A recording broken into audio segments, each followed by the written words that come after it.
Bom dia. Nossa reunião começa a ser gravada a partir deste momento. Hoje, dia 18 de junho de 2021. Dia chuvoso aqui na Grande João Pessoa. Bem chuvoso, né? Eu acordei 5h30 para andar de bicicleta e desistir. Uma coisa é você estar andando e pegar chuva no meio do caminho, outra coisa é sair de casa chovendo. Aí não. Vamos lá. Começar a apresentar logo minha tela. Continuar o assunto da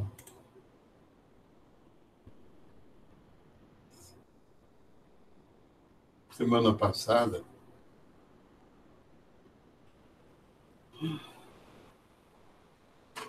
Olha,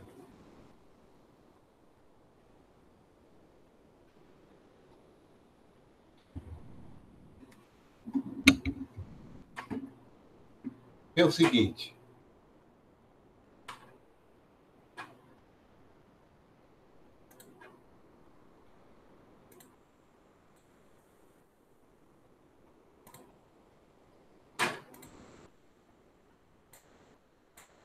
Eu vou colocar aqui, vou me aprofundar um pouquinho mais no trabalho de Eva Jablonka e Simona Guinville.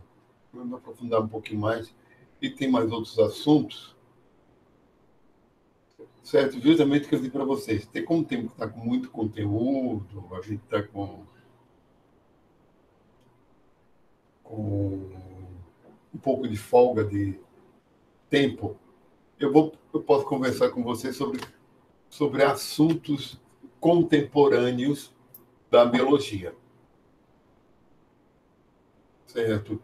Por exemplo, a proposta delas não é consenso, não faz parte ainda do paradigma, mas é uma proposta boa, é uma proposta científica, que tem todos os caracteres de uma características de uma proposta científica. Não é nenhuma coisa especulativa, não é como o Robert Sheldrake, que é algo bastante especulativo, que é muito controverso. Não. É sobre evolução da aprendizagem. O grande problema que elas enfrentam é que a falta de estudos comparativos de aprendizagem entre diferentes grupos de animais. Diferentes grupos de animais, há uma falta, uma carência de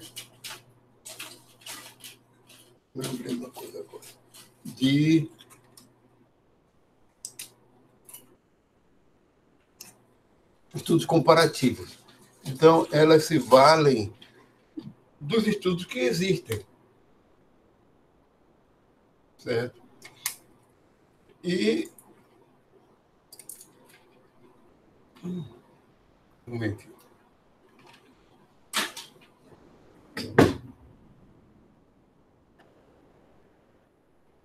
Na primeira parte do estudo dela, do livro,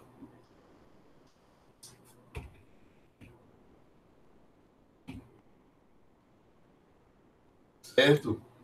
Há uma primeira parte do livro que as justificativas e fundamentos teóricos, certo? E que há toda a justificativa teórica a respeito da abordagem delas. E o que ela chama aqui, sistemas orientados a objetivos. São os seres vivos. Uma abordagem evolucionária para a vida e a consciência.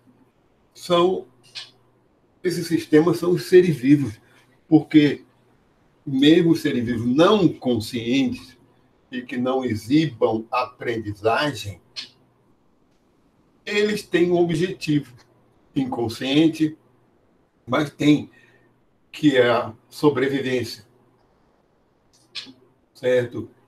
Justamente porque eles são capazes de se multiplicar, de se multiplicar e sobreviver e se multiplicar, deixar seus genes adiante,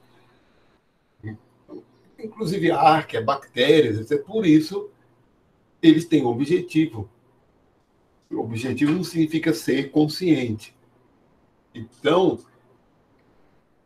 justamente porque os primeiros seres vivos, ou o primeiro ser vivo, o Luca, foi capaz disso, que houve a multiplicação a partir dali, e isso é responsável pela vida, porque se ele não, ao surgir um organismo que não é capaz de cumprir esse objetivo, que é a sobrevivência e multiplicação, ele não vai adiante, pronto, extinto.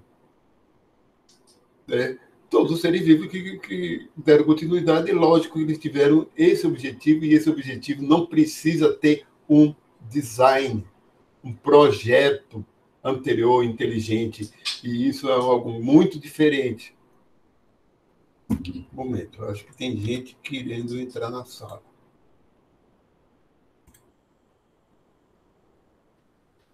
Certo? Isso é algo muito diferente, tá? Do que essa cadeira tá desregulada. Tem que parar para regular. Olha, isso é algo muito diferente do design inteligente, certo? Porque seres vivos, conforme a proposta atual de como deve ter surgido a vida surgiu depois, vida, ou seja, um ser vivo, o Luca, o ser vivo, ele surge depois que surgiu o metabolismo.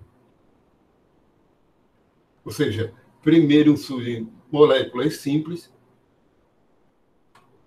primeiro vão surgir moléculas bastante simples, que podem surgir por reações químicas, a partir de tendo energia, como raios, como presença de alguns compostos na atmosfera e água, ou seja, se acumulou água no planeta por conta de impactos de cometas, e o planeta foi resfriando, etc., foi acumulando, aí se acumulou água, e também tinha uma atmosfera, e tudo isso houve compostos simples, que a gente chama de inorgânicos, e começou a surgir alguns compostos orgânicos, e assim foram se acumulando, como aquela sopa de oparim,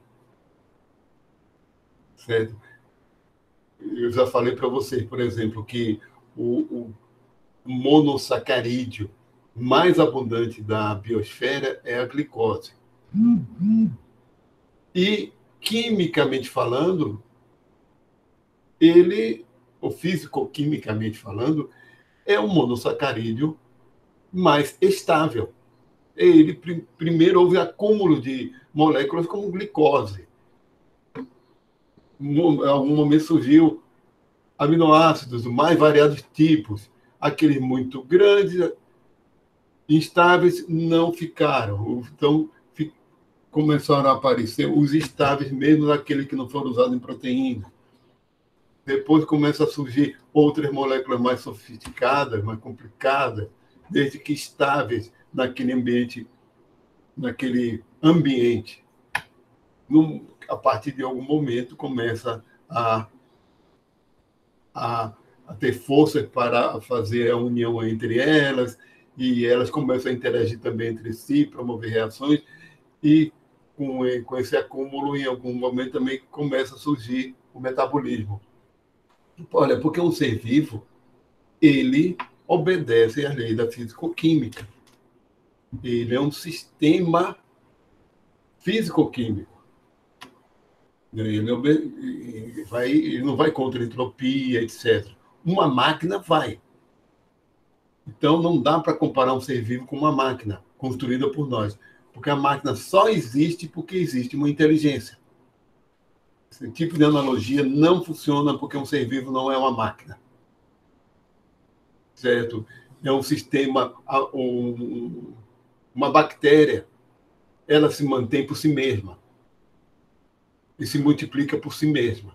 Uma máquina precisa de um agente externo fazendo a máquina e tendo projetado a máquina. Precisa de um agente externo que construa. A máquina não se constrói por si mesma. O que nós chamamos de máquina, inclusive, máquinas não no sentido mais do mecanicismo, máquinas como computadores. Um computador só existe porque existe uma inteligência que o planejou e estruturas externas a ele que o fabricaram, comandadas por inteligência também, que foram feitas, por sua vez, também são máquinas feitas a partir de planejamento e uma construção. E esse planejamento, essa construção, vai contra a entropia. Não pode ser espontânea. Não é algo auto-organizado. Tem que ter alguém que gastou energia, gastou entre aspas, energia para construir. Tem que haver um gasto de energia externo a ele, enquanto que uma bactéria, o gasto de energia é a partir do que ela pega do ambiente, do seu alimento. Então, professor, oi. Tem gente pedindo para entrar. Opa. Aí tem mais. Tá. Obrigado. Então, ser vivo, em termos de origem é muito diferente. Certo? É muito diferente. Tá? Agora, a partir do momento que surge um ser vivo, a gente tem sistemas orientados a objetivos. Existe objetivo. Se ele não cumprir o objetivo, ele não deixa adiante.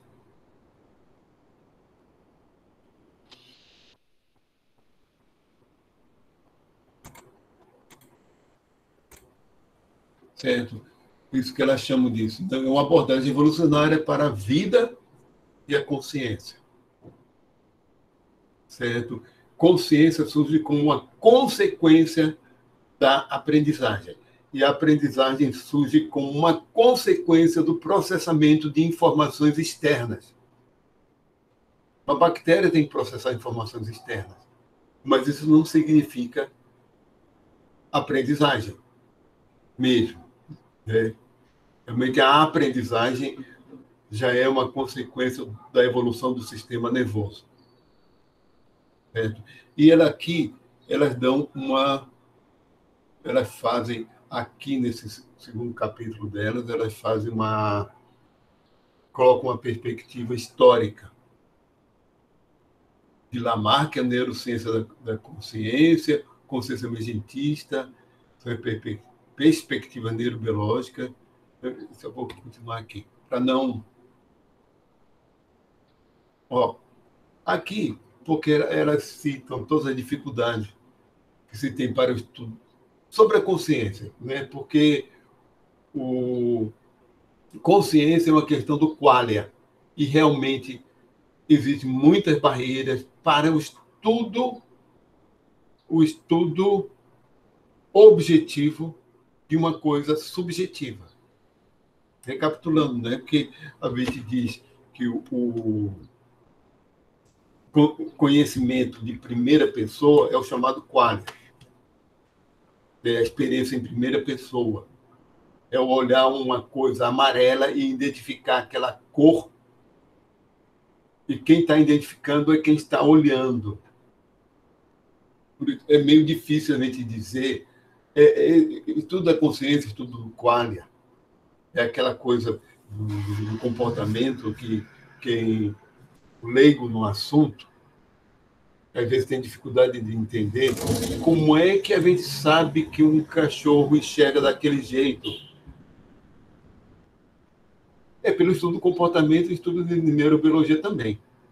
Certo? A gente não se coloca na cabeça do cachorro para saber o que ele está enxergando, o como ele está enxergando, como ele percebe o mundo. A gente tira conclusões sobre isso.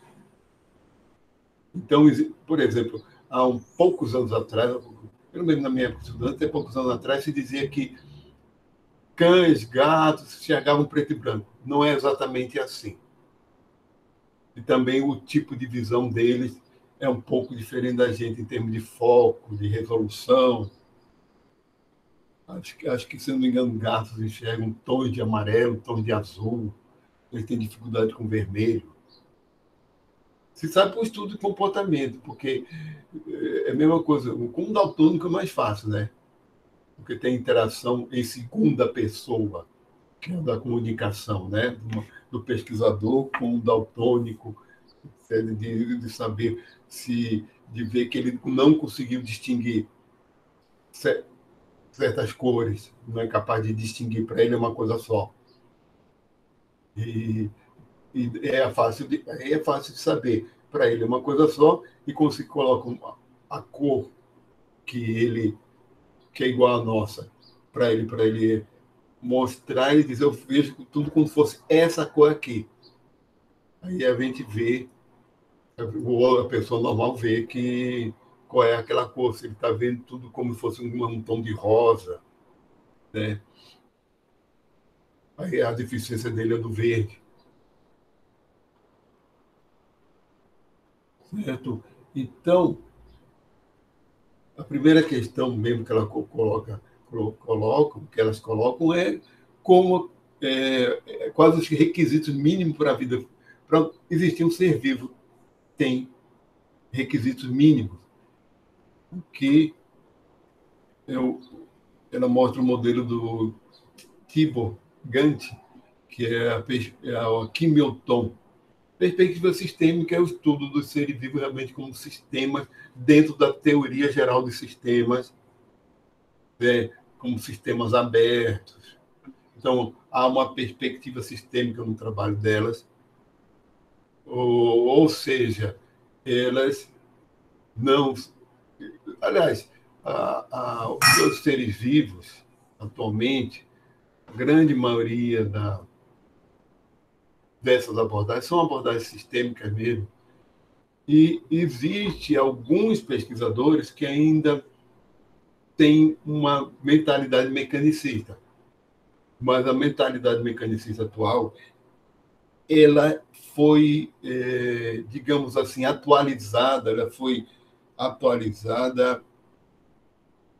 É lógico que os mecanicistas atuais não são ou não pensam como os mecanicistas do século XVII, do século XVIII, que viam o mundo como uma máquina tipo relógio.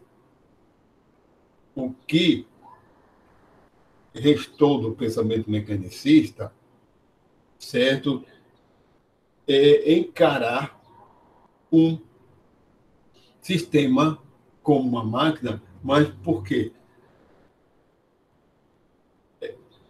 Encarar o pressuposto que, se você conhecer todas as partes daquele sistema, certo? Conhecer todas as partes daquele sistema, você é capaz de montar o quebra-cabeças e entender o sistema como um todo. Isso é mecanicismo, certo? Isso é um pensamento mecanicista, que você, para conhecer algo, basta conhecer as partes. E é capaz de extrapolar para o todo. Enquanto, na perspectiva sistêmica mesmo, isso não é possível. Porque, como diria uma citação que eu já li, agora não me lembro quem foi, né? Que na soma das partes, o que nós temos são as partes, e não o todo. Então, não tem como saber como alguma coisa funciona simplesmente somando as partes, porque um sistema como o ser vivo é um sistema que as partes se transformam dinamicamente, e essa transformação depende dos outros, depende desse todo. Pode que E essas transformações, elas são dependentes também de uma regulação gerada pelo todo do sistema, certo? Então, a coisa é muito complexa, é extremamente complexa, porque o funcionamento de todo o metabolismo, basta dizer de uma célula, muda conforme o estado em que essa célula está submetido. Se é de nutrientes, quais são os nutrientes, ou se é de privação, como é essa privação, ou se é sobre efeito de hormônios. Tem muita coisa que provoca mudança. Então, quando uma célula capta a glicose, o que ela vai fazer com a glicose depende de muita coisa. Depende da regulação dela. E essa regulação dela depende do ambiente que ela está submetida. Né, se ela vai pegar a glicose, transformar em CO2 e água, gerando ATP, é uma coisa. Se ela vai fazer glicogênio, se ela vai fazer ou vai transformar uma parte dessa glicose em galactose para fazer oligosacarídeo, oligosacarídeo para as glicoproteínas que estão sendo sintetizadas é outra. Qual vai ser o destino dessa glicose? Ou vai está transformando acetilcoenzimada, está sobrando acetilcoenzimada, e ela transforma em gordura, em ácidos graxos. Outra, depende também da própria diferenciação celular. Então, isso não dá para encarar uma célula como a soma das partes, porque essas partes são dinâmicas. São dinâmicas porque um ser vivo é um sistema químico. Temos que levar em conta. Não tem como. Olha, não tem como. E eu estava lendo no livro novo, um livro de Miguel Nicoleles, que justamente que ele fala do sistema nervoso ser simulado em computador. A inteligência, a consciência humana, aquela história de ser simulado em computador. Ele mostra todos os argumentos, do evolutivo ao matemático, dizendo que isso não é possível. Também porque uma célula não seria simulável em computador, porque numa célula não é possível matematicamente reduzi-la aos algoritmos. Algoritmo, uma coisa como um conjunto de regras matemáticas, como é um programa de computador. Certo? Mas vamos. Como a consciência se tornou objeto de estudo. Isso aqui, olha, nessa parte, como a consciência se tornou objeto de estudo científico, ela recapitula um pouco da história da psicologia. Só recentemente, certo? Enquanto que a gente tem o William James, nos Estados Unidos, um dos fundadores da psicologia moderna, no século XIX, começou estudos sobre consciência, Freud, com a psicanálise também, depois foi entrando como esse assunto, sendo subjetivo, não produzia tantos resultados assim objetivos. A psicologia na década de 1950 se focou muito no comportamento, certo? Que é o behaviorismo. Depois surgiu o neobehaviorismo. Primeiro com Skinner, né, o behaviorismo.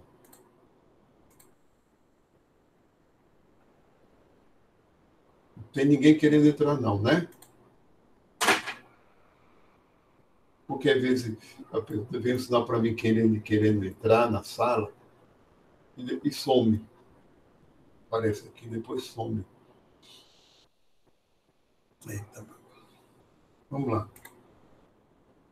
Então, eu disse, recentemente, com o desenvolvimento da psicologia cognitiva, a partir dos anos 1970, por aí,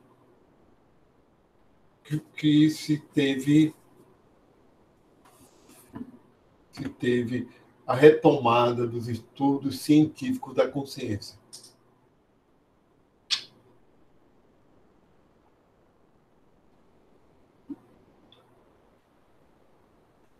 Aqui a figura, fala do Kim Il-sung, porque eu tenho essa figura sobre esse Kim Il-sung aqui.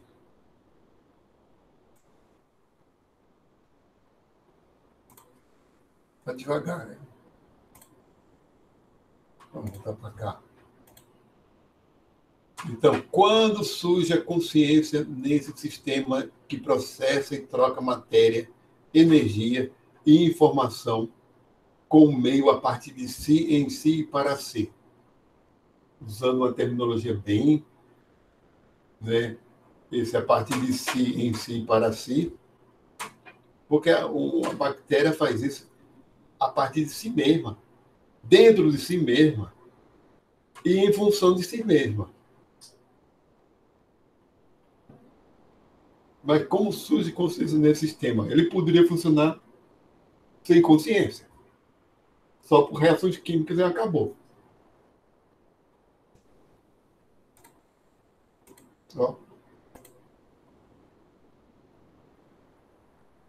Só por reações químicas e pronto. O que ele surge? A proposta delas é justamente aquilo. É um produto da evolução da aprendizagem. Certo? É um produto da evolução da aprendizagem e houve um momento em que essa aprendizagem se tornou mais eficiente, por ser mais flexível para um ambiente mutável em organismo com sistema nervoso complexo. Então, ela se tornou mais eficiente tendo consciência. Está havendo também uma associação à consciência. Né? Mas, olha, muita coisa da nossa própria aprendizagem e de qualquer outro ser vivo consciente muita coisa inconsciente mesmo. A consciência é uma ponta do iceberg. Certo? Porque nós estamos conscientes, inclusive conscientes a um certo momento, a um determinado instante como agora, é um momento. É uma pequena parcela da nossa atividade nervosa, né? Sistema nervoso. Então, vamos lá.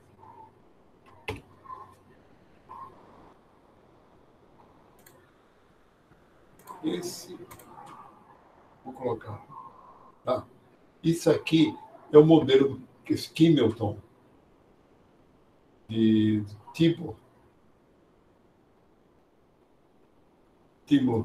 Ganti, em que um ser vivo tem que ter, no mínimo, isso. Essas moléculas poderiam ser outras, quaisquer outras.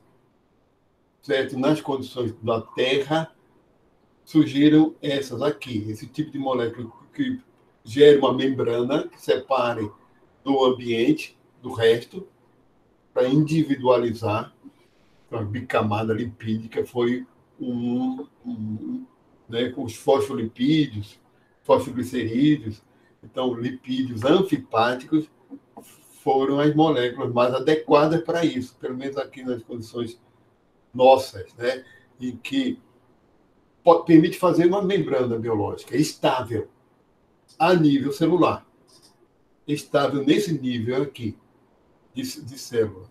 Então, porque elas são moléculas que, ao interagir com a água, formam uma superfície que é estável, solúvel em água, hidrofílica, mas um interior hidrofóbico. E se empacotam sem necessidade de ligação covalente, simplesmente por a forma com que elas se estabilizam em ambiente aquoso. Né? Superfície voltada para o externo e para o interno, solúvel em água, e a parte insolúvel não está em contato com a água, então se estabiliza assim.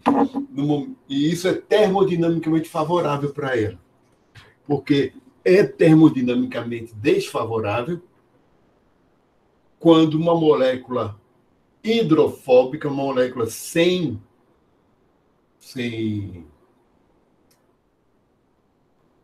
cargas elétricas, moléculas apolares, sem cargas elétricas, elas não interagem com água, que é uma molécula eletricamente carregada.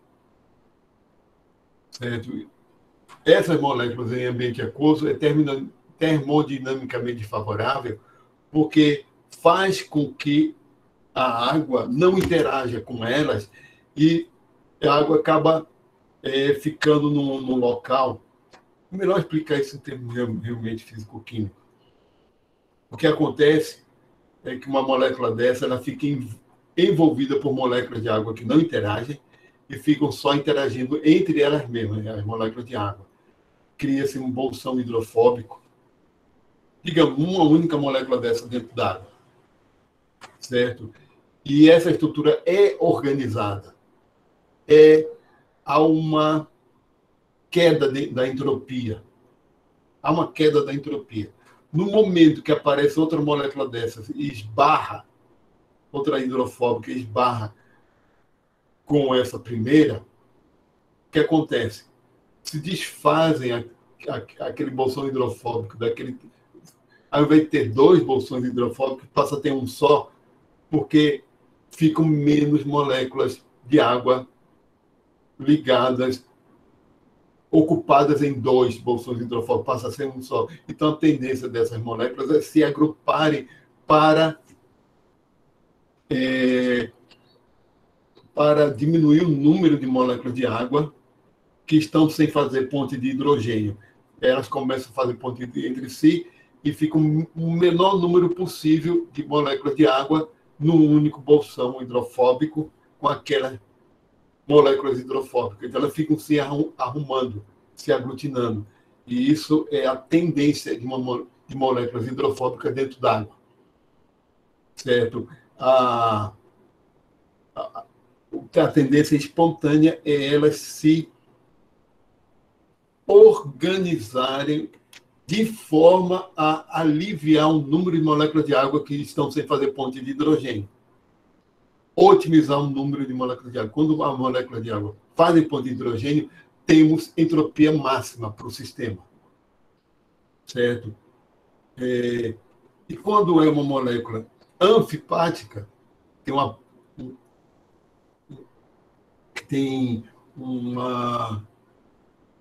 uma parte dela que interage com a água e outra parte que não, a parte que não tem que, ao ficar longe d'água, certo? Para esse ambiente aquoso é como se ela não existisse. Certo? Então, isso aqui, apesar de aparecer ser organizado, essa membrana separadinha do resto, formando uma membrana estável, mas, apesar de ser algo organizado, não é algo que vai contra a entropia. É algo que é formado espontaneamente no ambiente aquoso. Certo? Que no momento que essa parte aqui, ó, interna, que é hidrofóbica, se expõe à água, o próprio ambiente aquoso expulsa. E quando ela se encaixa de volta, não acontece mais isso. Se estabiliza. Então, isso aqui é termodinamicamente favorável a elas ficarem desse jeito. Pronto.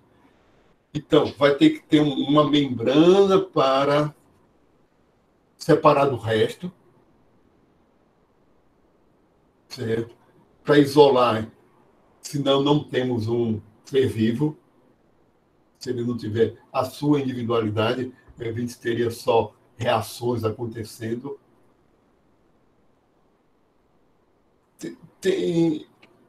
Quando esse sistema estando isolado, ele vai ter que ser reabastecido, nutrientes, que vai ter que ter nutrientes, ciclos metabólicos,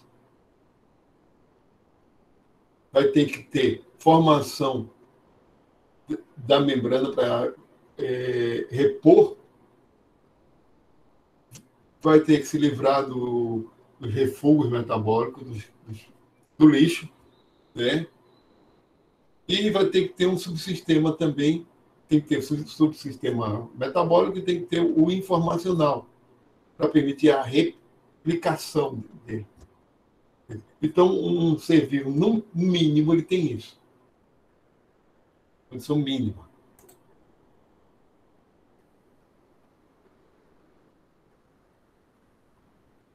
Então, vamos lá, o que elas chamam de organismos darwinianos. Sofre regulação neuronal, a regulação neuronal afetada diretamente pela seleção natural. Então, os organismos mais básicos em termos de sistema nervoso, a evolução é por seleção natural do ambiente. Não tem nenhum processo de aprendizagem. Skinnerianos, que é homenagem justamente a Skinner. Aprendizagem por reflexos condicionados diretos.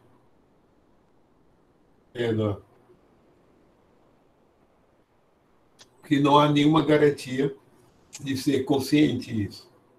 Porque ele funciona de forma inconsciente. E nós mesmos, né?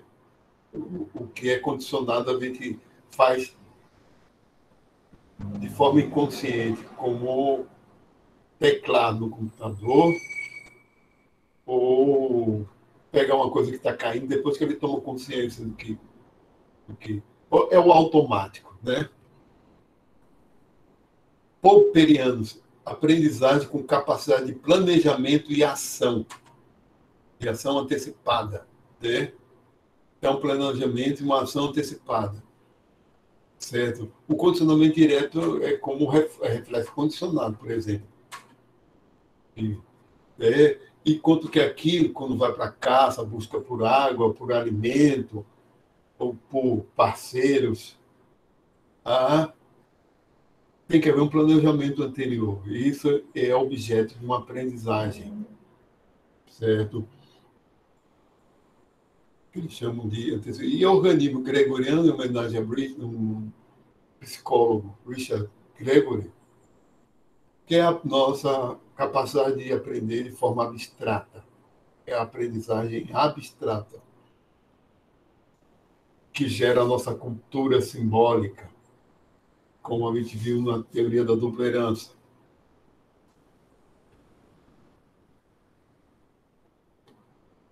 Algumas questões históricas agora, falando aqui um pouquinho de história. Inclusive, elas defendem Lamarck em alguns pontos, porque Lamarck ele acabou sendo discriminado, inclusive para os historiadores da ciência, por conta do darwinismo, por conta daquele modelo dele de evolução. Mas o trabalho dele não é só aquilo. Em Lamarck, certo? Ele tem uma abordagem já do estudo dos seres vivos, não teísta, não dentro de qualquer pensamento religioso, inclusive ele não era, pouca gente sabe disso, mas ele não era religioso de jeito nenhum, e para ele, pensamento, emoção, tudo isso, tudo que acontecia na gente, era um fenômeno fisiológico e fruto da evolução dos seres vivos, dessa evolução material, e não da criação divina. Então, Lamarck é anticriacionista mesmo, e pensamento abstrato para ele era um processo fisiológico, certo? O Herbert Spencer, o grande divulgador da evolução, né? A teoria da evolução se tornou popular por conta disso, por conta dele. E Darwin considerava que havia uma continuidade mental entre animais e ser humano. Agora, em relação à consciência, Darwin é um pouquinho, digamos assim, romântico. Ele era um pouquinho romântico. Ele via até um inseto, qualquer ser vivo, como tendo uma consciência própria. Um ser que sentia dor, por exemplo, porque quando ele via comportamentos até de insetos, né, como Ele foi desde criança que ele caçava insetos, né, para colecionar. E ele via esse comportamento como de besouros, de abelhas, como algo que fosse fruto de alguma forma de consciência que eu observava que insetos demonstravam sentir dor, reação à agressão, tudo isso. Então, ele agora, até hoje em dia, tem muita gente que diz que inseto não tem consciência. Isso realmente não é consenso, não tem como. Insetos têm sistemas nervosos, não altamente complexos, mas têm sistemas nervosos já de certo nível de organização. Mas vamos lá. William James realmente foi um dos pioneiros da psicologia, um pioneiro da psicologia e do estudo sobre consciência humana. Mas é aquele estudo sobre sentimentos, paixão, percepção, raciocínio. Certo? E a argumentação dele, né, é que se a consciência existe, ela tem função, serve para alguma coisa e tem poder causal, ou seja, ela gera outras coisas. Ela gera transformação, ela tem o poder de causar, né, de ser a causa de muitas coisas. E, como ela disse, no século XX, houve um hiato, um abandono, por não se considerar algo que fosse estudável cientificamente. Só se retomou naquela época que eu falei para você, a partir do desenvolvimento da ciência cognitiva. E depois da neurociência também. Depois da neurociência, que. Bom, pronto, consciência emergentista, que atualmente, com o avanço dos estudos da neurobiologia, certo? Há um consenso em que a consciência é uma propriedade emergente. Agora, não existe consenso de como surgir consciência, que seres vivos são conscientes, porque são, ainda não há consenso. Mas há um consenso que é uma propriedade emergente do sistema nervoso, que surge a partir de certo nível de complexidade.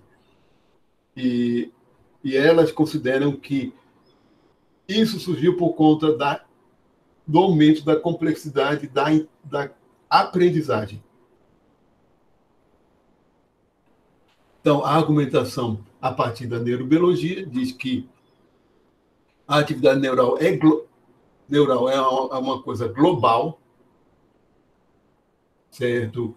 Os sistemas nervosos, os cérebros, os encéfalos, o sistema nervoso como um todo mesmo, ele não há um funcionamento isolado, eles sempre funcionam de forma global e integrada e tem acessibilidade, significa acesso a informações externas. E interage o externo com o interno, e acesso às informações que estão internas, ou seja, acessibilidade também diz respeito a acessar informações do que está acontecendo no próprio corpo, certo? Só citando um exemplo, eu ouvi barulhinho aqui. Não. Olha, só citando o que acontece com a gente mesmo, uma coisa simples como alimentação. Está ouvindo? Não. É porque some esses pedidos, aparece, aí vem o aviso aqui. Aí quando eu vou ver, não fica lá. Ele some, tem que pedir de novo. Olha, por exemplo, nossos intestinos têm só perde para o encéfalo na quantidade de neurônios que eles têm. Nós temos neurônio em todo o corpo. Todo. E temos receptores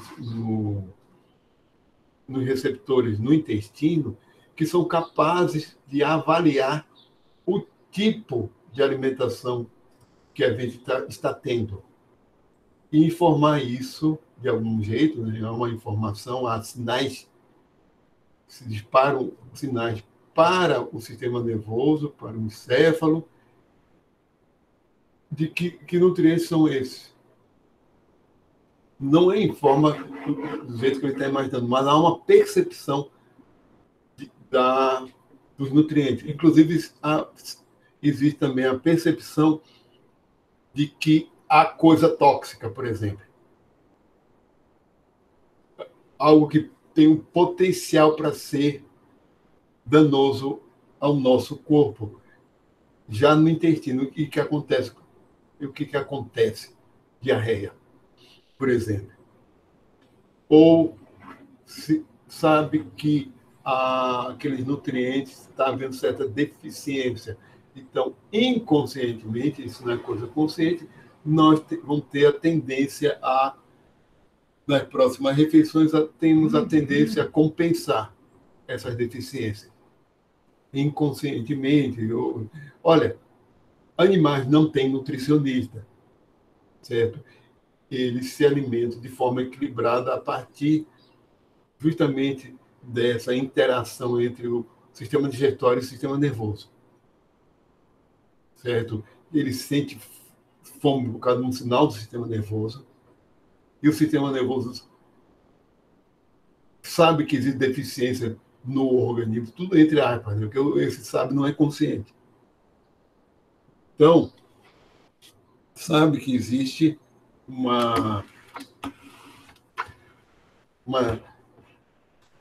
que há queda, por exemplo, de glicose, se há uma queda, há uma hipoglicemia, por exemplo, o hipotálamo sente que ele está ligado ao tronco encefálico, a hipotálamo,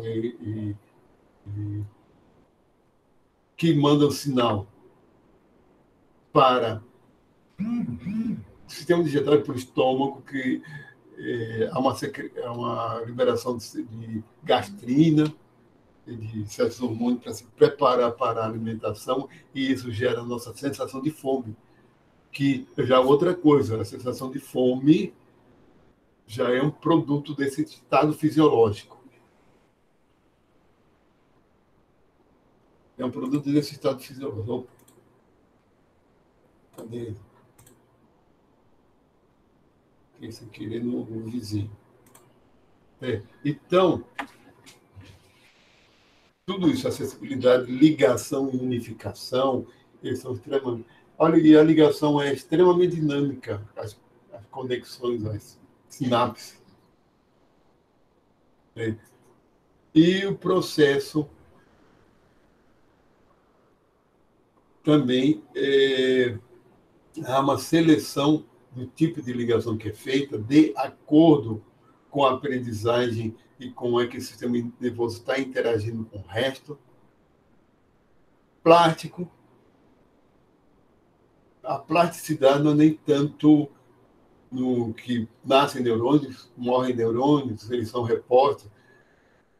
Essa plasticidade é nas sinapses que estão sendo formadas. Elas são formadas, desfeitas e formadas de novo um monte de vezes. Certo? Há um monte de vezes. E isso significa a aprendizagem. Olha, o mesmo comportamento que o animal exibe, ou a mesma percepção, pode ser de grupo de neurônios diferentes, quando é num dia e depois, muito tempo depois, vão ser outro grupo de neurônios gerando o mesmo padrão. E existem níveis hierárquicos também dentro do próprio sistema nervoso central, especialmente no encéfalo. Existem níveis hierárquicos da organização, né, das conexões. Então, dentro dessa perspectiva, certo? consciência também é uma questão de quê? De atenção, de direcionar, de focar essa coisa chamada consciência para um objetivo.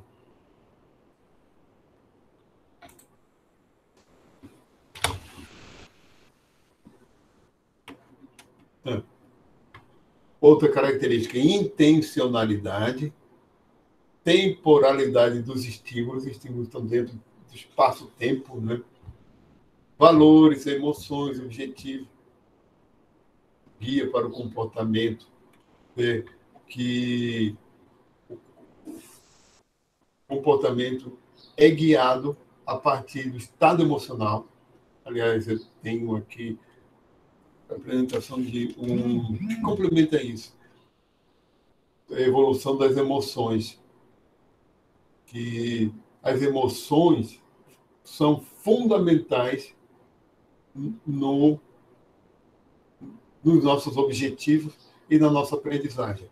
Não existe aprendizagem sem emoção. Está tudo integrado no cérebro de um jeito. É justamente isso. A aprendizagem é uma consequência do sistema de recompensa dopaminérgico. São sistemas que evoluíram muito cedo Olha, a dopamina, o sistema dopaminérgico, negro estriato, sistema límbico, eles são bastante profundos e eles se conectam com o córtex cerebral, que é justamente o pensamento abstrato, e se conectam também com o emocional. A conexão com o córtex, a conexão com o emocional e a conexão com as partes que levam à ação, comportamento, certo? E são sistemas chamados dopaminérgicos que liberam dopamina.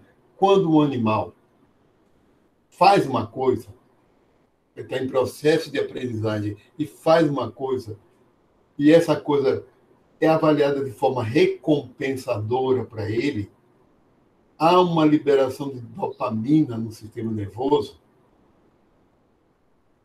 que gera o chamado contentamento, prazer, que ele vê que aquela coisa deu certo, funcionou. O sistema nervoso percebe que foi benéfico para o organismo, como, por exemplo, o ato de se alimentar de uma coisa que ele nunca tinha experimentado antes. Mas ele está com fome, vai lá, come.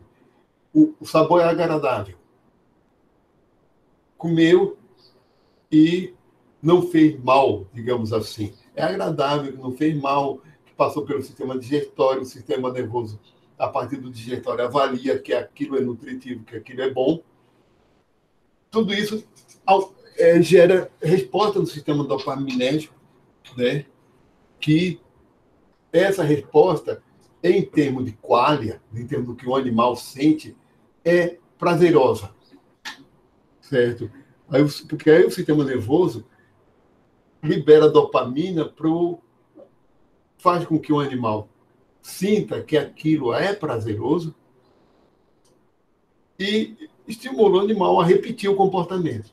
Aí ele aprende que aquilo lá se come, aquilo pode comer, né? Que não faz mal, que é saboroso. Então ele sabe que aquele vai reforçar, que ele vai procurar aquele alimento depois, certo?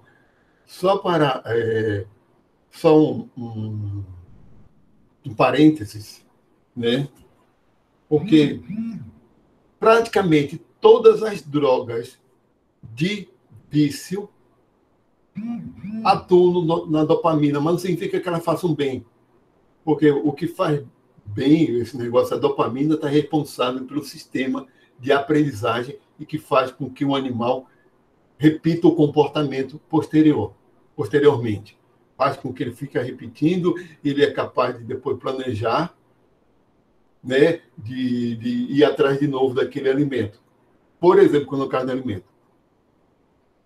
Porque isso é uma coisa mais básica. Não é nem reprodução, é comer, né? É se alimentar para poder sobreviver. A prioridade de um animal é sobreviver. Sim. Então, esse é o sistema natural e, inclusive, o sistema dopaminérgico está envolvido na aprendizagem também, como um todo, inclusive na nossa aprendizagem. Se vocês, ao estudarem, têm que realmente se sentir que assunto bacana, como eu aprendi, sentir aquele prazer da aprendizagem para liberar a dopamina para realmente aprender. Tem que ser algo satisfatório, em outras palavras. Inclusive a aprendizagem de coisas abstratas. Que o que eu estou falando é do sistema básico animal, né? Agora, toda droga que provoca dependência, ou quase, vamos dizer assim, que provoca dependência, ela estimula o sistema dopaminérgico direto. Em outras palavras, o que acontece é que ela sequestra, a droga domina o sistema dopaminérgico e faz com que a pessoa se comporte a repor a droga ali, sem que haja nem aprendizagem e nem nenhum benefício ao consumir. Então, ela faz com que o sujeito perca o controle da ação dele. Ele fica dominado pela droga, ele vira um refém da droga. Porque, falando que é coisa bem diferente, quando é uma ação que leva a um prazer, o animal percebe que o sistema nervoso do animal percebe que aquilo é vantajoso, ele libera a dopamina. Mas a droga, o cara, quando consome, ou pode ser até mesmo animal, se quiser para ele, se ele consumir, vai direto para o sistema dopaminérgico e estimula ou aumenta o nível. A cocaína, por exemplo, bloqueia a recaptação da dopamina. É o efeito dela, bloqueia a proteína, o receptor que tira a dopamina da sinapse e repõe para o neurônio emissor, liberador da dopamina. Então, a dopamina fica muito mais tempo ali na sinapse, estimulando todos esses circuitos. E quando falta a cocaína, o que acontece?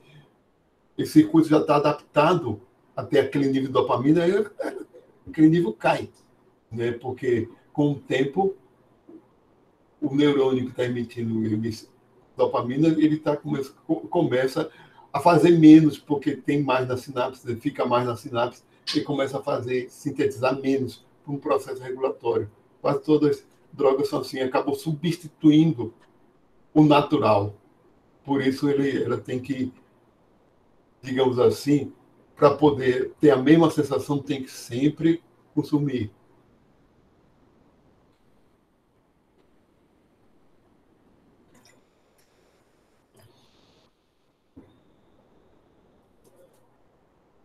Incorporação, agenda e senso de self. Olha, começando do senso de self, ou seja, o senso de sermos um indivíduo separado dos outros, certo? É fácil de a gente considerar em nós mesmos como indivíduos que nós somos capazes de nos expressar e de nos comportar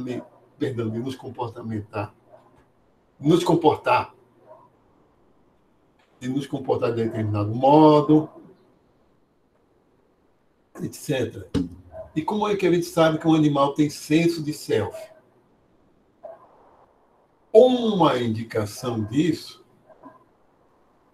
certo? Uma indicação é exibir memórias episódicas. Certo? Memórias de episódios, de eventos. Certo? Muitas aves exibem, aí, por questões evolutivas, elas pressupõem que provavelmente todas as aves têm memória episódica. Nós é que não sabemos, né? Questões tanto do porque algumas aves exibem comportamento que mostram memória episódica e o encéfalo delas, o sistema nervoso central, é desenvolvido para isso. Mamíferos, sem dúvida nenhuma.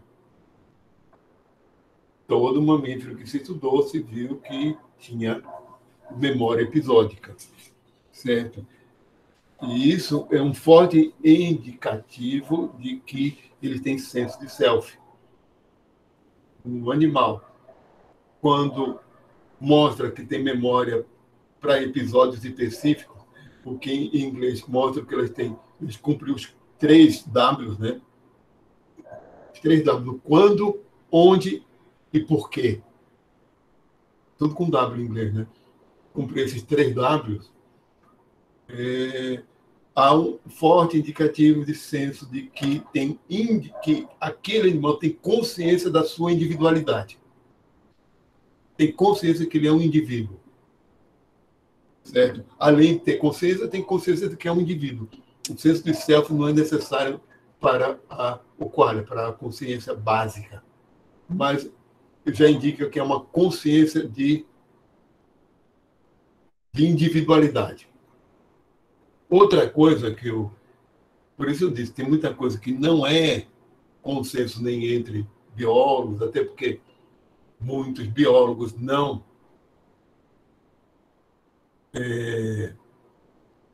têm conhecimento.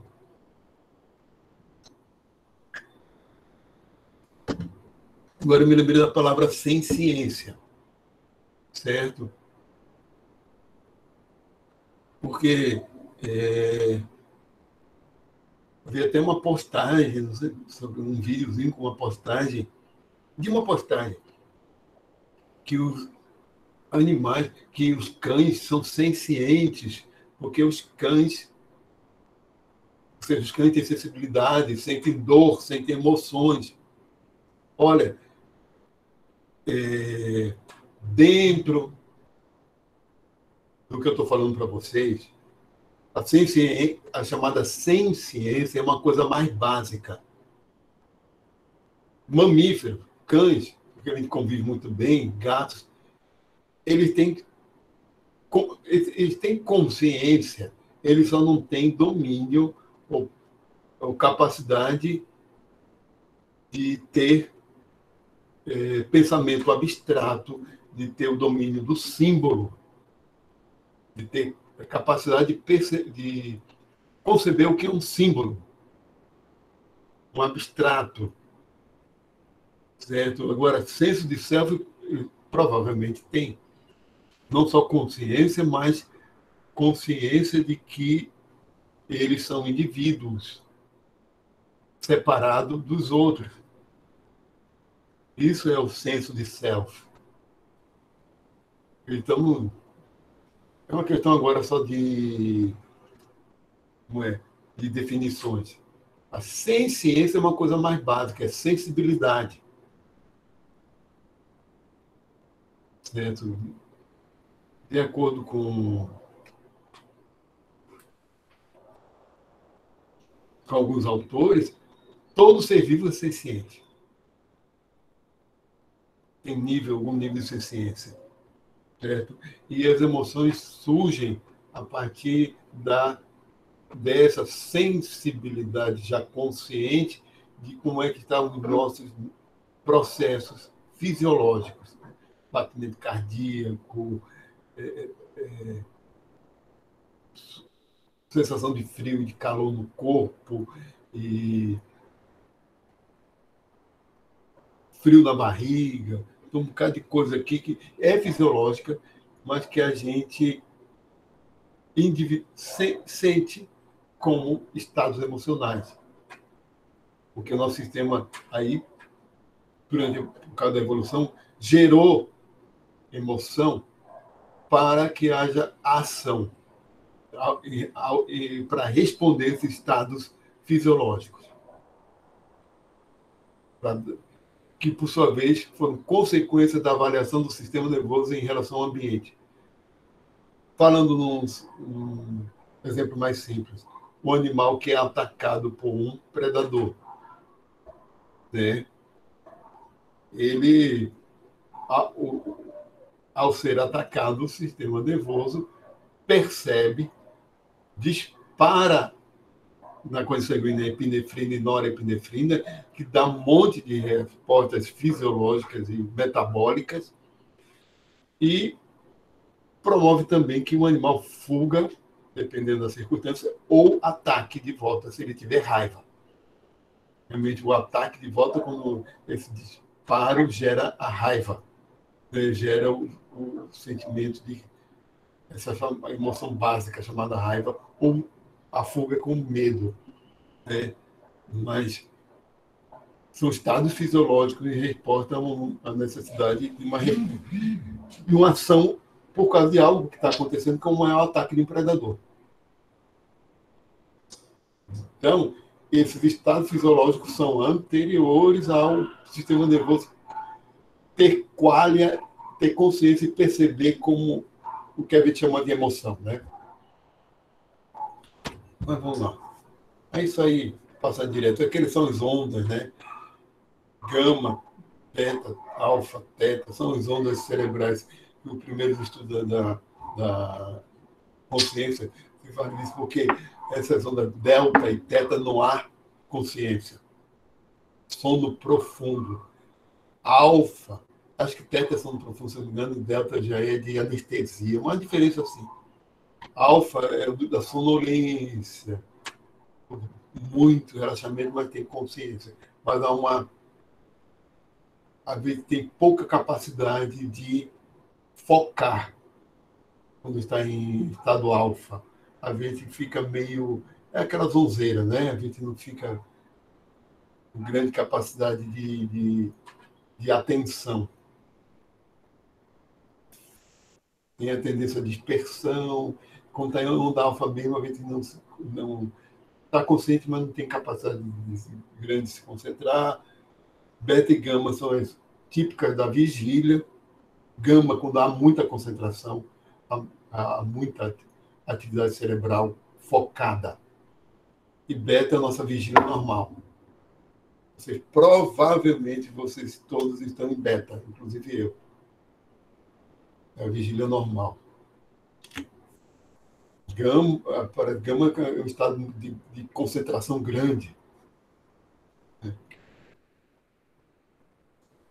Vamos ver se isso aqui eu acho que não precisa entrar com detalhe, né? Porque o que eles chamam ponte biológica do qualia gap é assim, quando é que surge o qualia, né? Quando é que surge na evolução?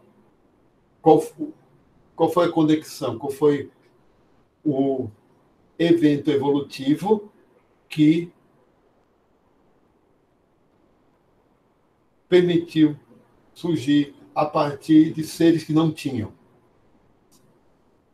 Então, ela defende o papel da neurobiologia para o estudo da mente, convergência entre a neurobiologia e a filosofia da mente, tá? Que há uma disparidade entre... Aqui eu coloquei primeiro. Ela cita um experimento mental que eu vou repetir para você, porque eu acho que eu já falei dele, certo? Mas foi logo no começo do período, quando eu falei que existe conhecimento de primeira pessoa, segunda e terceira, certo? Chamado conhecimento em primeira pessoa. Então, o conhecimento em primeira pessoa, certo? São nossas experiências subjetivas, e que eles são muito diferentes do que o chamado terceira pessoa. Conhecer sobre uma cor é uma coisa, ver essa cor é uma coisa totalmente diferente. Há uma disparidade muito grande. E, aliás, os autores atualmente consideram que nossas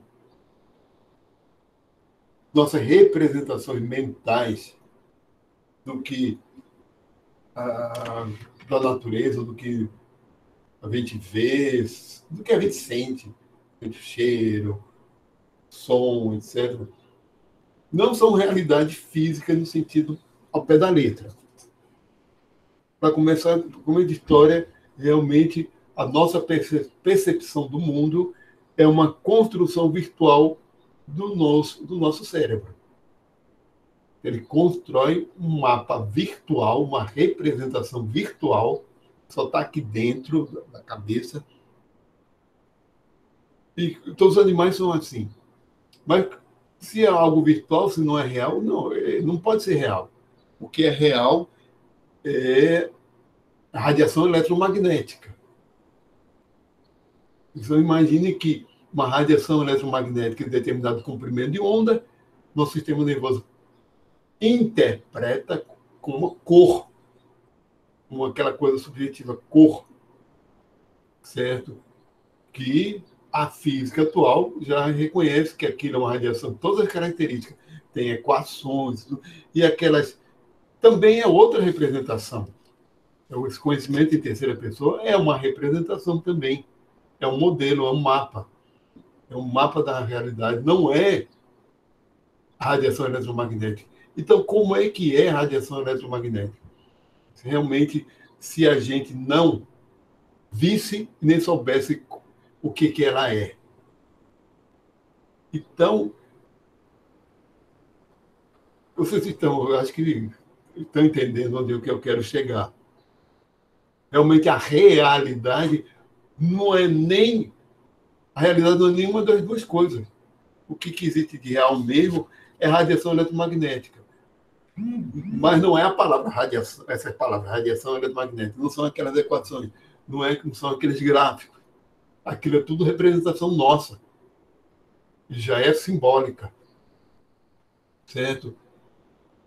Então, o sistema nervoso dos animais interpretam a radiação eletromagnética como luz e como imagem, já como produto da evolução, uma criação, Então, provavelmente, olha, realmente não está dentro da cabeça de um animal, não consegue se colocar na cabeça do animal, mesmo se colocasse, depois ao voltar ao ser humano, seria meio difícil também. Não tem. É melhor esquecer isso. Esquecer o que não é possível. Mas, considerando que um animal tem um sistema nervoso, especialmente um mamífero, por exemplo, um cão, tem um sistema nervoso, foi produto da evolução. Nosso sistema nervoso também é produto da evolução, que permitiu que ele sobrevivesse no ambiente, certo? Significa que aquela representação virtual foi uma ferramenta e é uma ferramenta adequada para a sobrevivência. Então, cães, para sobreviver, não precisam perceber todas as cores ou ter uma visão perfeita, mas eles precisam de visão. Realmente, um cão cego não sobreviveria. Mas, para eles, o olfato é muito mais importante. Então, na representação virtual do mundo que eles têm na cabeça, o olfato é muito importante. Para a gente, nem tanto, mas aqui é importante sim. É para o nosso padrão de vida contemporâneo, que nem tanto. Para um caçador-coletor, o olfato é muito importante. Agora, ele não tem um olfato tão bom quanto o de um cão. Não tem um olfato assim tão bom quanto o de um cão, né? Então, vamos lá, resumindo o que eu quero chegar. Porque mesmo que sejam representações virtuais, que só existem na cabeça, mas essas representações virtuais são ferramentas de sobrevivência no mundo, certo? Que interagem a ação do animal com o mundo, certo? Como produto da evolução, essa representação tem que ter correspondência com essa realidade. é uma representação virtual, mas tem correspondência com a realidade, certo? Por mais que uma radiação eletromagnética não seja o que a gente vê, o que a gente vê é só uma representação do nosso cérebro, mas essa representação é útil para lidar com essa realidade, certo? Eu estou começando a dar um nó aqui, né? Mas o que eu quero dizer é que, como a gente não sabe o que acontece na cabeça do animal, não poderia saber. Será que a percepção de visão deles é uma representação virtual dentro da cabeça deles totalmente diferente do que a nossa? Aí é pouco provável. Nesse caso, é pouco provável.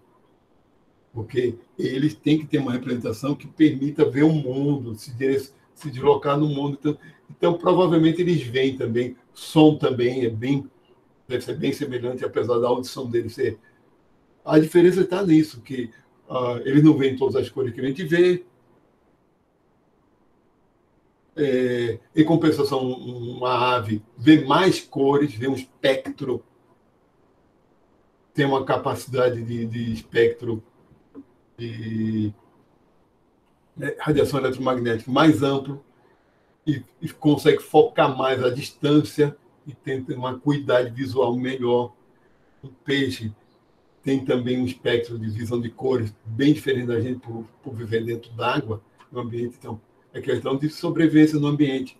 Criar uma representação virtual, mental, adequada para sobreviver naquele ambiente. Certo?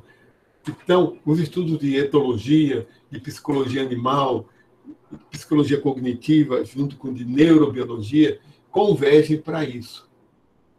Convergem para isso tudo que eu estou falando, né? Que provavelmente um cão ouve um som e a capacidade dele de audição é melhor do que a nossa, o que está na cabeça deles é algo bastante semelhante ao que está na nossa também, por questão da evolução do sistema nervoso.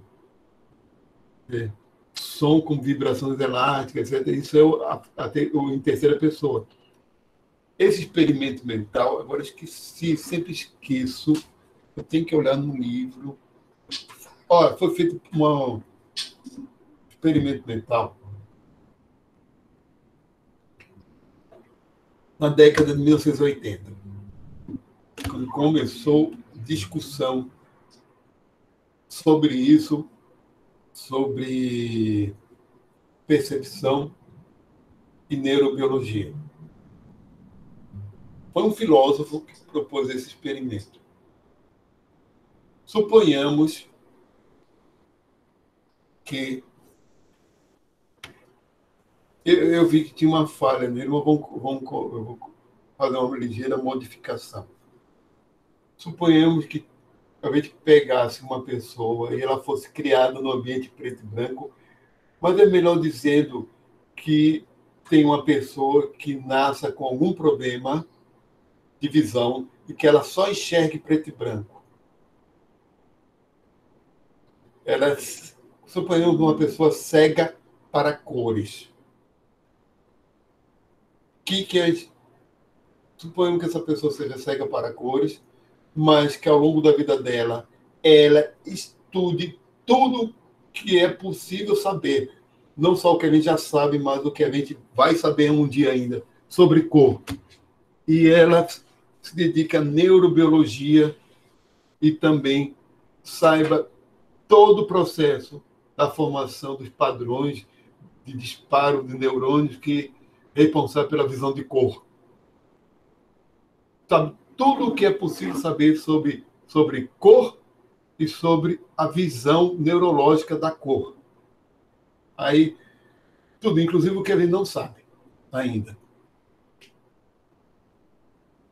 Essa pessoa conseguirá criar uma representação mental para ela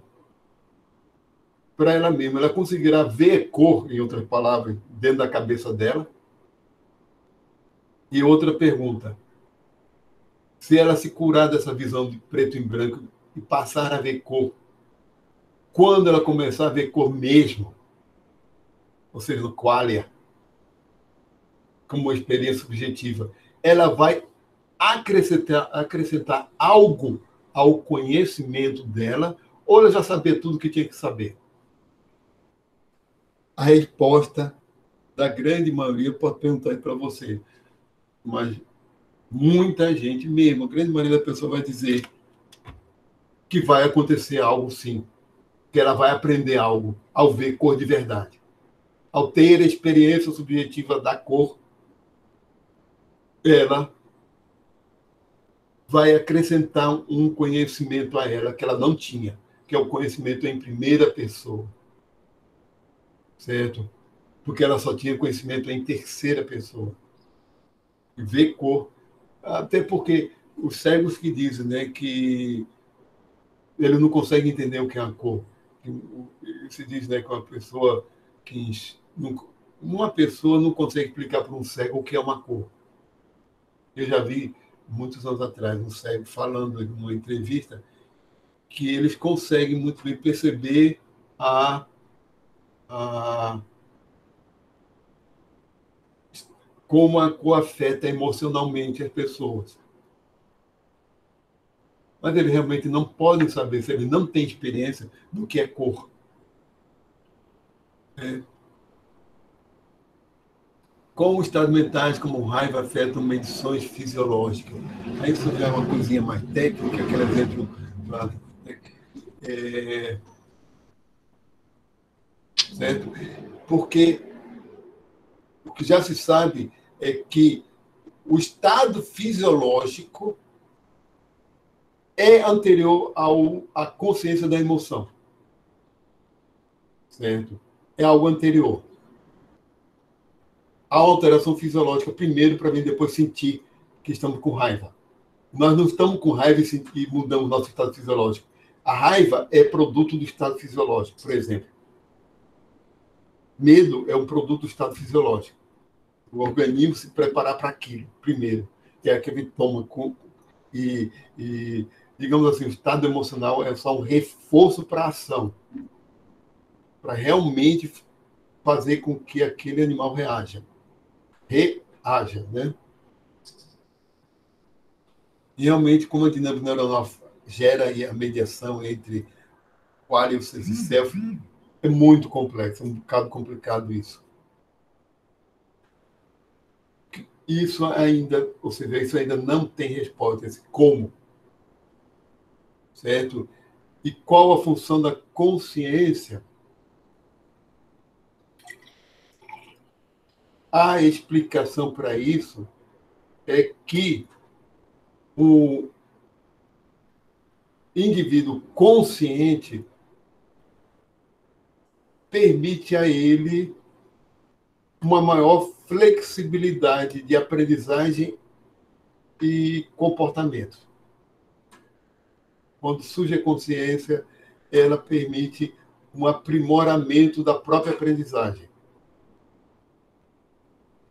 Porque a consciência, justamente por causa das características dela, faz com que haja um direcionamento da ação, haja planejamento, haja uma flexibilização dessa ação que não teria, que não existiria se não tivesse consciência. É como ser vivo sem consciência, como saber. Estudo comportamento e aprendizagem, neurobiologia comparativa, estudos evolutivos da neurobiologia. É isso, já falei para vocês. Certo? Essa apresentação que foi da introdução, aí tem a outra aqui.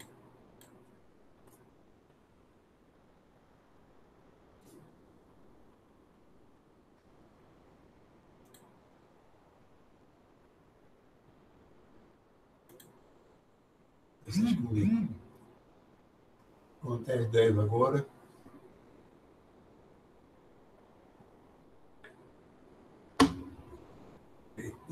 Sexta-feira o pessoal resolve vir com dois professores, dois coordenadores de curso já entraram em contato comigo hoje. Está começando a época da gente ofertar a disciplina, deles pedirem a disciplina e a gente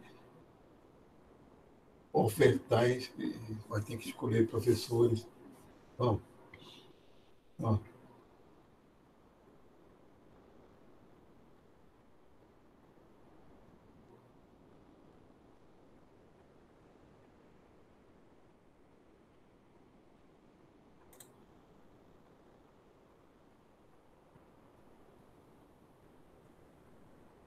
Só que eu tinha apresentado alguma coisa para você desse, que seria a... Então, vou recapitular.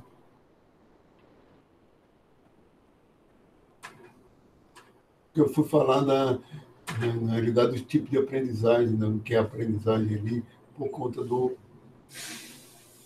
da teoria da dupla herança, do símbolo. Então, cadê? Para não ficar muito chato,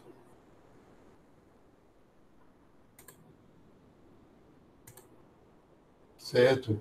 Que a parte 2 do livro dela, ela que fala o princípio da transição da evolução da mente, transição neural e blocos de condução da consciência mínima. Que é evolução do ser, do sistema nervoso? Transição para a aprendizagem associativa, o primeiro estágio. Né? Mas vamos lá. Como falei para vocês, o estímulo, a resposta condicionada não há garantia nenhuma de haver consciência. É um processo inconsciente. Né? Olha a aula passada.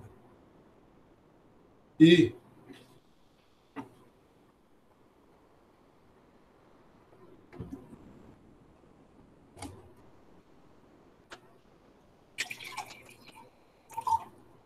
elas colocam essas, digamos assim, esse tipo de aprendizagem e colocado com história agora evolutiva, certo? Que existe a não associativa, é a habituação, é a neuronal, pura e simplesmente. Os neurônios se ajustando ao ambiente. Se ajustando ao ambiente. Ou seja, há mudanças nos neurotransmissores a partir de certos estímulos ambientais. Tanto a habituação quanto a sensibilização. A habituação, os neurônios deixam de disparar, porque aquele estímulo já está neutro, como, por exemplo, de a gente vestir uma roupa e não sentir mais. E a sensibilização já é o oposto. E como é um estímulo forte, os neurônios acabam aumentando o estímulo da dor. A tendência não é diminuir, e sim aumentar. É uma sensibilização. Então, isso é só questão de regulação neuronal em relação aos estímulos externos. A associativa, sim, é que associa a um evento à alteração do sistema nervoso, como é o condicionamento pavloviano, certo? O condicionamento, a diferença do clássico, que é o pavloviano, e o operante, o instrumental, que é o de Skinner, certo? É que o tipo operante, instrumental, é um condicionamento gerado a partir da resposta do comportamento do animal. Ele se comporta de determinado modo, colhe as consequências, vê uma resposta do ambiente, uma resposta, algo que acontece para ele, que pode ser satisfatório, prazeroso, ou o oposto, e ele aprende a partir dali, certo? Então, por isso é autoaprendizagem, self-learning. E o clássico, aquele do cão, é de fora, né? É o de fora.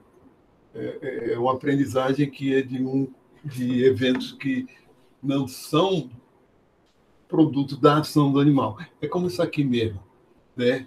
Você tem o cão, dá o alimento para ele, ele responde positivamente, né? Aumenta a salivação, etc. Se prepara para se alimentar. Se toca a sineta, ele não responde. Aquilo é neutro para ele. Faz um barulhinho em uma hora normal, assim, ele não responde. Agora, se der o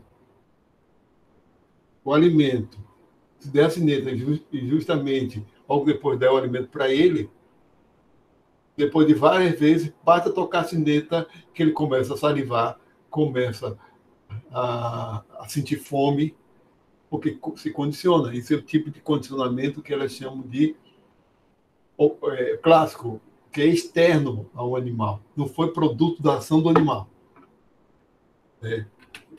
Pavloviano. E as outras formas de aprendizagem associativa é o que elas chamam de aprendizagem associativa limitada e a ilimitada. A associativa limitada vai além do condicionamento operante, é aquela aprendizagem, agora não me vem nenhum exemplo, mas é a aprendizagem que não me vem nenhum exemplo, estou esperando um pouquinho, peraí. Não vou passar mais. Olha, é porque não vem nenhum exemplo, se não vier. Mas uma boa parte da aprendizagem, certo? Além do animal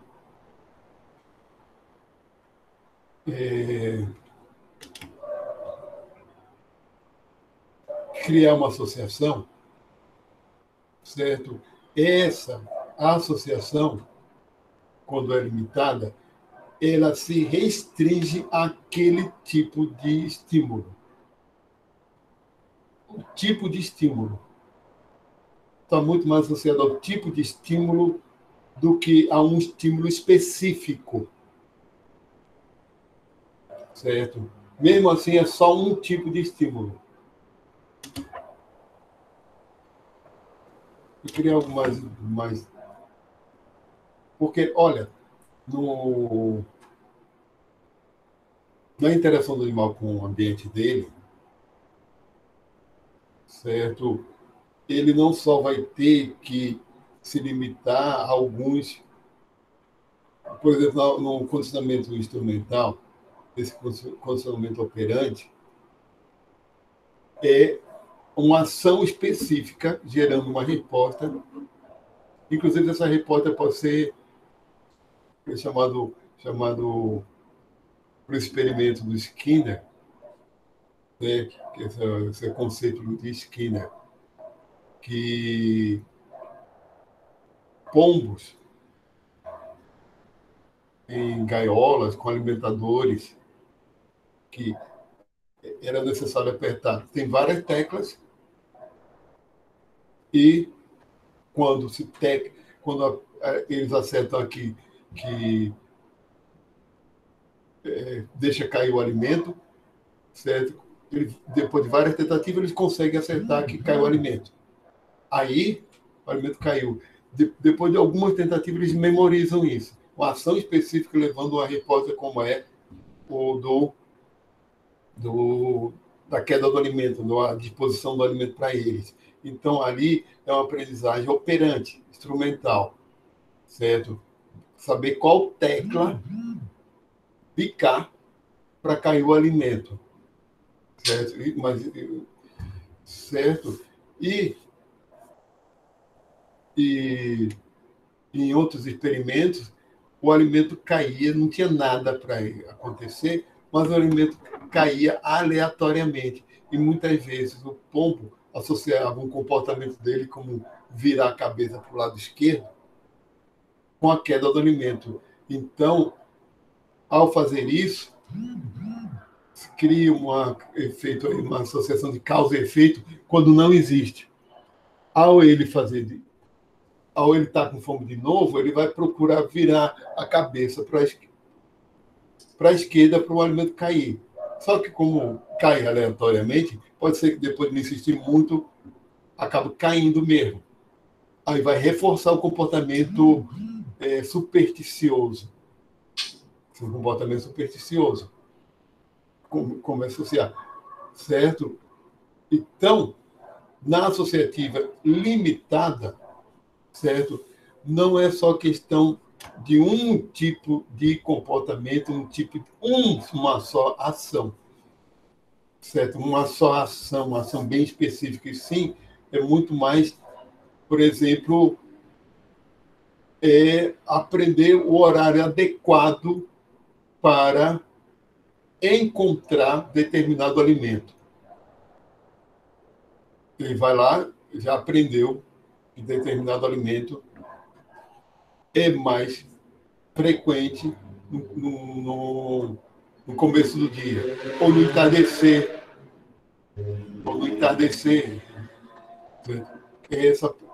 Mas isso é limitado àquela forma de aprendizagem. Quando ela é ilimitada, certo? Se cria uma flexibilização, uma aprendizagem que permite, dali, que permite, além daquela ação específica, que gere outras ações. Que, sem exemplos na cabeça, a pouco vão vindo os exemplos. Olha, quando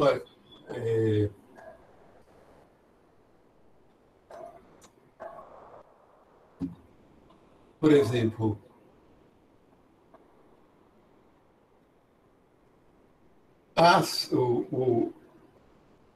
caça, é sempre um bom exemplo. O comportamento, a aprendizagem que um animal tem de estratégias de caça já é uma aprendizagem associativa ilimitada, porque ele tem que ter muita flexibilização na hora da ação. Ele tem que ter várias estratégias e decidir qual é a mais adequada para aquele momento. Então, no aprendizagem associativa ilimitada, ele cria um repertório de comportamentos aprendidos para solucionar um problema, como, por exemplo, a caça, que é uma coisa complexa, né? Que depende muito das circunstâncias, do contexto. Então, já é algo bem mais flexível. Mas não só caçadores exibem esse tipo de aprendizagem. Sim, de outros animais que têm, por exemplo, a buscar água, que tem que ter estratégias diferentes para obter água, dependendo da época do ano. E, segundo Eva Jablonka e Simona Ginsburg, para elas isso é um indicativo, ou chave, de que há consciência quando o animal exibe aprendizagem associativa ilimitada. Certo? Agora, falta realmente... Nem todos os mamíferos se observou, por exemplo, que eles têm esse tipo de aprendizagem. Mas todos os mamíferos têm mesmas estruturas básicas cerebrais. Certo? E aí é onde entra a neurobiologia comparativa. Porque a questão muito mais do estudo de aprendizagem animal também é por falta de estudos mesmo. Nós não fizemos pesquisa sobre todos os mamíferos, sobre todas as aves, nem nada. E esse tipo de aprendizagem, segundo elas, todos os vertebrados têm as estruturas cerebrais para isso. E segundo, né, que ali é um indicativo. Por isso que eu falei para vocês que, de fato, isso ainda não é consenso, mas a proposta teórica delas, como uma proposta hipotética, é adequada, é científica, só faltam mais estudos para verificar, né, para realmente chegar à conclusão. Realmente, há muito. Peixe tem consciência? Fazendo esse tipo de pergunta. Peixe tem sensação subjetiva?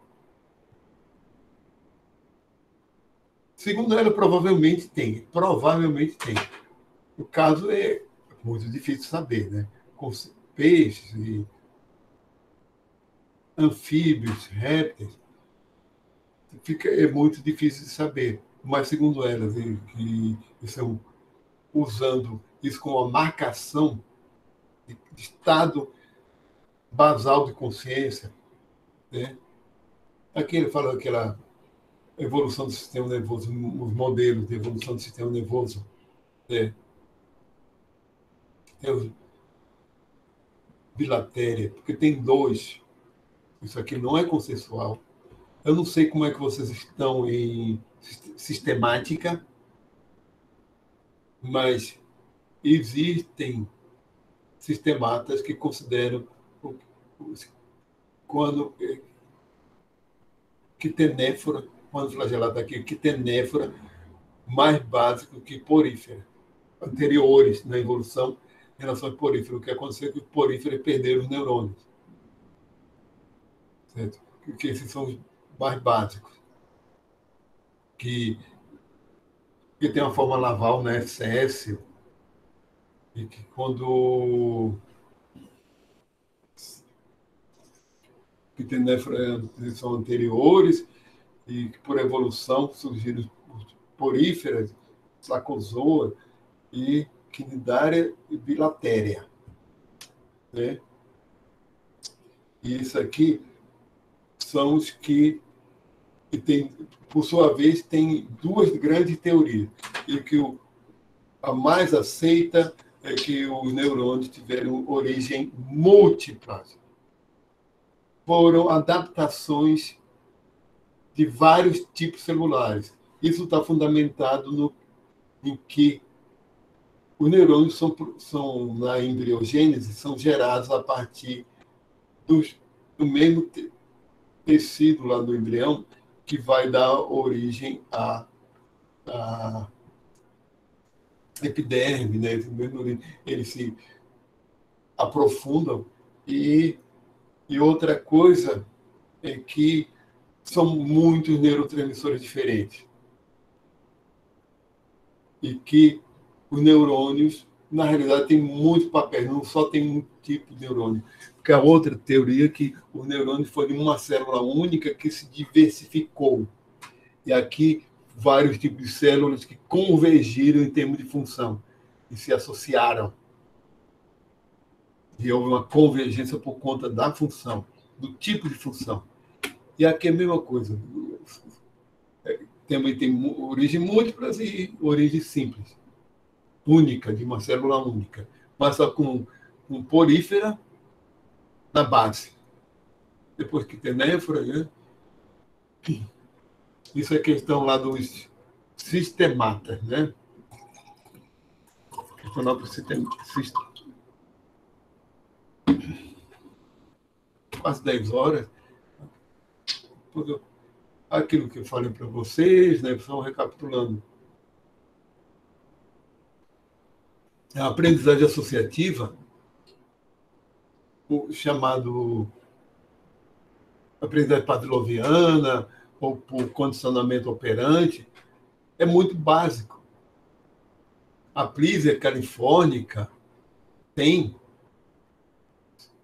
os estudos de Eric Kandel mostram isso, que elas têm esse ganhador do Prêmio Nobel do ano 2000,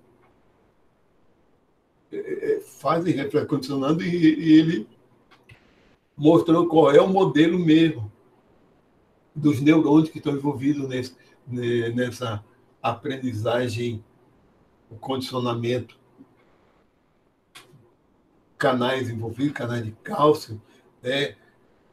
Estímulos condicionados, não condicionados e condicionados, em que o mecanismo de ativação dos interneurônios via o estímulo condicionado aumenta cálcio, íon de cálcio, para reforçar a resposta ao estímulo, ativação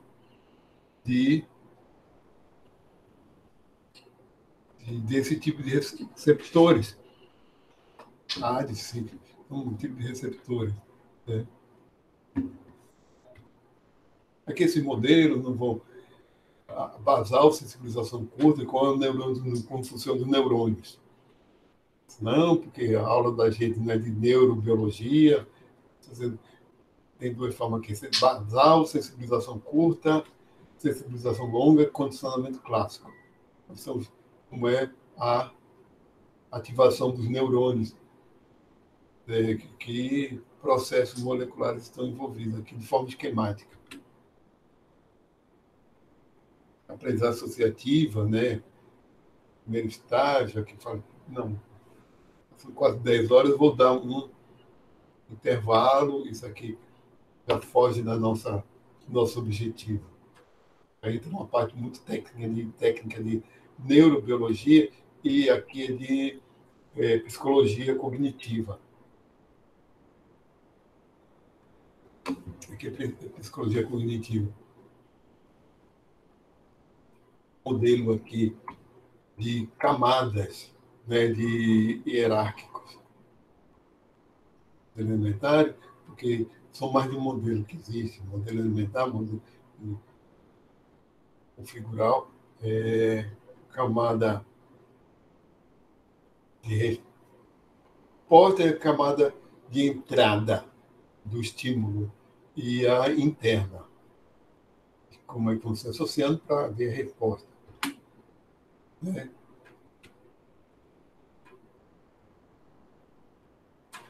E aqui, estímulo A, estímulo, padrões de estímulo B a B, e a combinação de A com B, que isso aí, que é uma. Para que haja, como é do cão de Pavlov, né?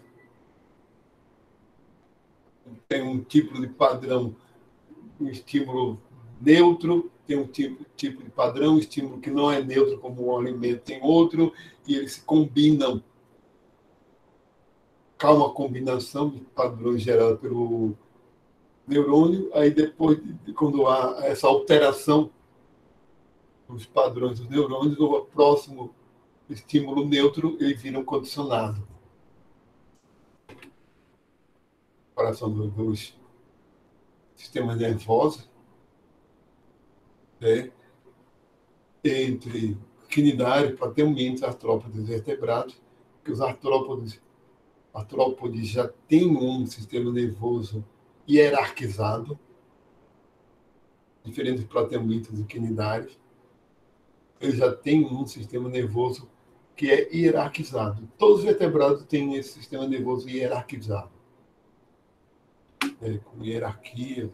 10 horas, pessoal. Eu vou parar. Cadê? Olha, dá uma pausa.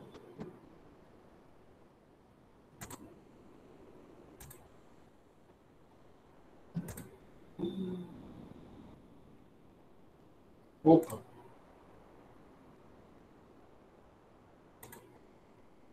Interromper a gravação. Interrompendo a gravação.